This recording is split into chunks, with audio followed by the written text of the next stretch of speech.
कुक्कू की new series आई है जिसका नाम है चिट्ठी। रवि अस्थाना और उसकी बीवी रजनी अस्थाना पुराने फोटोज देख रहे हैं और अपने पुराने यादें ताजा कर रहे हैं। तब उनको याद आता है कि उनका बेटा मोहित उसकी जीएफ सोनिया को लेकर घर आने वाला है, इसलिए रजनी तैयारी करने के लिए चले जाती है। तब दरवाजे पर एक पोस्टमैन आता है और वो रवि को एक चिट्ठी देकर जाता है। चिट्ठी आयशा नाम के औरत से आई है। आयशा नाम और चिट्ठी पढ़ते ही रवि को अपने जवानी का प्यार आयशा की याद आ जाती है। चिट्ठी में लिखा होता है कि वो रवि के बच्चे की माँ बनने वाली होती है, पर आगे पढ़कर पता चलता है कि ये चिट्ठी तो बहुत साल पहले की है, पर रवि के पास अभी आ रही है। रवि ये सब पढ़ के टेंशन में आ जाता है और वो चिट्ठी को जला देता है। मोहित और सोनिया घर आ चुके हैं। रवि और रजनी भी उनका बड़े प्यार से स्वागत करते हैं। माँ बाप को सोनिया पसंद आ चुकी है। सोनिया बताती है कि उसके मॉम डैड तो नहीं है, बट उसके नानी ने उसको संभाला। वो अपने गाँव का नाम सुल्तानपुर बताती है। ये सब सुनकर रवि को और टेंशन आ जाता है और उसे आयशा के साथ गुजारे हसीन पल याद आने लगते हैं। जब वो लोग सोनिया के घर पहुंचते हैं तो रवि बोलता है कि मैं शायद नानी से कहा तो मिल चुका हूँ। नानी इस सवाल का बहुत ही टेढ़ा जवाब देती है और वो रवि से अच्छे से बात भी नहीं करती है। वो कहती है आज का मुहूर्त अच्छा नहीं है, इसलिए शादी 2 दिन बाद करनी पड़ेगी।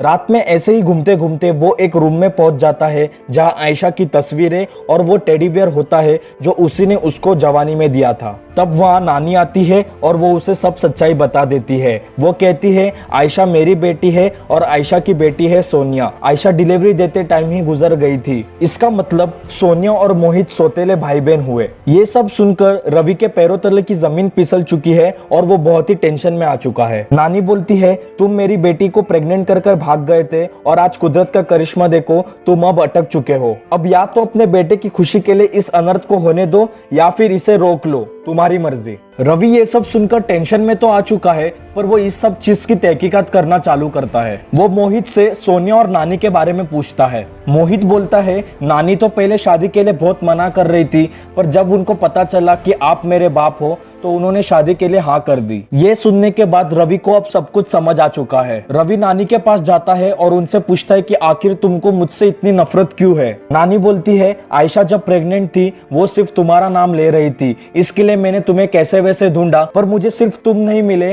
साथ में तुम्हारी बीवी भी थी। तब मुझे पता चला कि तुम शादीशुदा होते हुए भी तुम मेरी बेटी को धोखा दे रहे थे। मैं कब से भगवान के न्याय का इंतजार कर रही थी, पर जब मुझे पता चला कि मोहित तुम्हारा ही लड़का है तो मैंने शादी के लिए हाँ बोल दिया। भला ऐसा मौका मैं कैसे छोड़ती। अब तुम ही डिसाइड करो कि तुम्हें क्या करना है। रवि को अभी कुछ रास्ता दिखाई नहीं दे रहा है, वो अब बेबस हो चुका है। आखिर क्या करेगा रवि? क्या वो अपने बेटे के प्यार के लिए भाई बहन की शादी करवा देगा या फिर अपने किए गए पुराने पाप का प्रायश्चित करेगा? क्या नानी ये सब सच बोल रही है या फिर वो रवि को फंसाना चाहती है? इन सवालों के जवाब मिलेंगे आपको कुक्कू की सीरीज चिट्ठी को देखकर।